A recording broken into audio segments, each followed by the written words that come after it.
Minister. My question is to the Premier.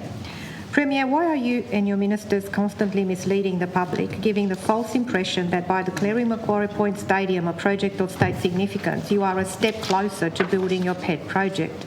Premier, you and your ministers are disingenuous in your media statements, avoiding to mention the vital role of the Tasmanian Planning Commission and that parliamentary debate in both houses will have to take place before your pet project is given the green light.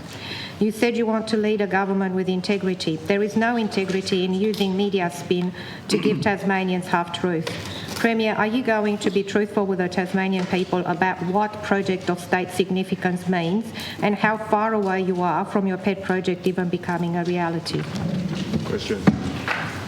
Honourable Premier. Yeah.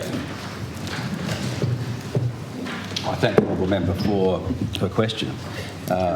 We are a step closer, and we've been coming a step closer over the course of the last 12 months or more, Mr Speaker.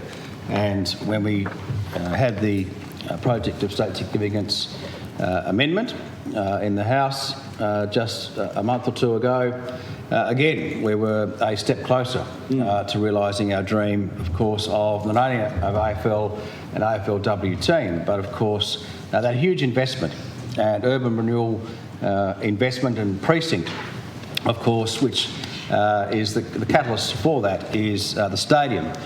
Some 4,200 jobs in construction, Mr Speaker. That's right. Some many multi-millions of dollars in economic activity as a result of not only construction, but of course ongoing as well.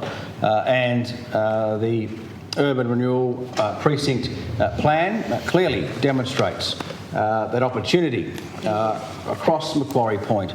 Antarctic precinct, of course, culturally informed setting for Tasmanian Aboriginal people, retail development, housing, Mr Speaker, and a huge opportunity. But of course, we've committed to not go through the major projects planning pathway, but the project of state significance pathway. And part of that is the order that will be tabling today, Mr Speaker, and debated in this Parliament. And when I say Parliament, both houses of Parliament, of course, the order has to be tabled. And that is another step. And once we have the opportunity for the project and the stadium to be assessed through project of state significance, that's where the work will be done in terms of that economic, social and environmental aspects, as particularly the project of state significance allows. And so, you know, small steps, but we're absolutely getting there, Mr Speaker, and without the step of this, we won't be building the stadium. And so that's why I welcome the Labor Party's support, finally, when it comes to this project and the project of state significance.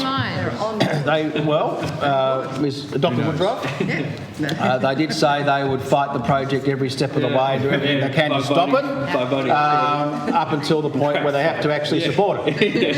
So that is interesting, Mr Speaker. But the debate will happen, Greens to continue and we will. I can always rely on the Greens to oppose everything. I can always agree consistently. Order.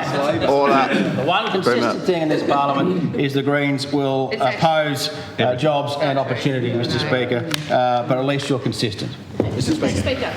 Honourable Member for Franklin.